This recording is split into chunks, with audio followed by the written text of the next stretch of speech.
What's up, everybody? Welcome back to part 12 of my Jerome Buting Illusion of Justice Inside Making a Murderer and America's Broken System book review. If you have not read this book, I definitely recommend checking it out. You can pick it up on iTunes, Amazon, bookstores, anywhere. He talks about way more than just making a murderer. He goes over other cases and goes into way more detail than I do in these videos. So if you're into this case, definitely pick this book up. It is a tremendous read. But let's jump into part 12 of my review. Jerry Buting starts that at the end of the fourth day of deliberations is when the jury in Steven Avery's trial reached a verdict.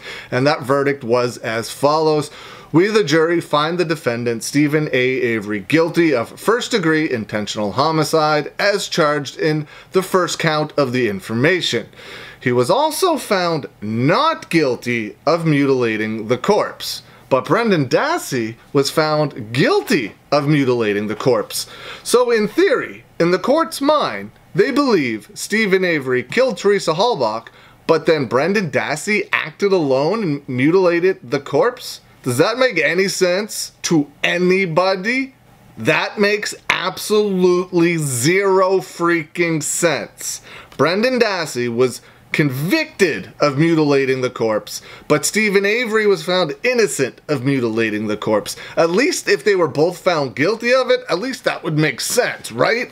But the fact that they found Avery innocent and Brendan guilty of that is absolutely stupid. Does anyone out there truly think that Brendan Dassey mutilated that corpse all by himself? I mean, in reality, we know that neither one of them had anything to do with any of it, but in the court's mind, at this point in time, in this verdict, that's what they believed.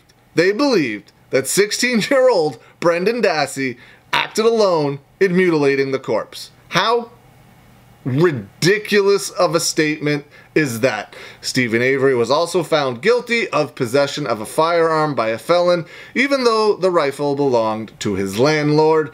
Jerry Buting stated he was worried that they would try to eliminate, meaning kill, Steven Avery that first night in prison after the verdict. Like Kenneth Peterson said on TV, it would be easy to do. Kenneth Peterson was quoted as saying, it would be easier to take out Steven Avery, meaning kill him, than it would be to frame him. What a thing to say. Jerry Buting states that during the post-trial press conference, they were denied seeing Steven Avery after the verdict was read. They immediately moved him to another jail. It was like they knew what the outcome was going to be before it was ever read in court. And he talked about how Steven Avery's safety is now in the hands of Manitowoc County, and if anything happened to him, Manitowoc County would be held responsible. Jerry Buting states he lost cases before, but this one felt different. Then he talks a bit about Brendan Dassey, states that there is no physical evidence whatsoever implicating Brendan Dassey in any of this, only his words from his false confession. There is nothing, nada, zilch, no physical evidence implicating Brendan Dassey had anything to do with this other than his words. Jerry Buting talks about how the state cut the last 20 minutes of Brendan Dassey's interrogation tapes, which included the part where he told his mom, "They got into my head." Brendan Dassey's mother was the first person Brendan saw after those interrogations, and that's what he said to her almost right away. They got into my head. Now, as if you needed any more reason to dislike Ken Kratz, you're about to get one. If you were on the fence, this is going to throw you over that fence onto the other side of the Grand Canyon. Here we go. This is one of the most ridiculous things I've ever heard. During Steven Avery's trial, Ken Kratz talked about how it's not surprising there was no blood of Teresa Halbach found in Steven Avery's trailer because she was killed by one man and one man only, and she was killed in Steven Avery's garage by Steven Avery. Okay. However, just a few weeks later, in Brendan Dassey's trial, he claimed that Teresa Halbach was stabbed and killed in Steven Avery's bedroom, and that two people killed her, Brendan Dassey and Steven Avery. Which one is it, Ken Kratz? It can't be both. How is this allowed to be a thing? How is this allowed to be a thing? How is he allowed to openly contradict himself in court and have it be okay? I am sure Brendan Dassey's lawyers, Laura Nyrider, etc., brought this up many times and was just shut down. But how is this allowed to be a thing? How can he say one thing in one trial and one thing in another trial just to fit the narrative of each trial? It can't be both. He can't say in one trial she was, I mean, clearly he can, but you should not be able to say in one trial she was killed somewhere, and then in the next trial say she was killed somewhere else. How is that allowed to be a thing? How? Jerry Buting states that he wrote a 58-page sentencing memorandum on behalf of Brendan Dassey.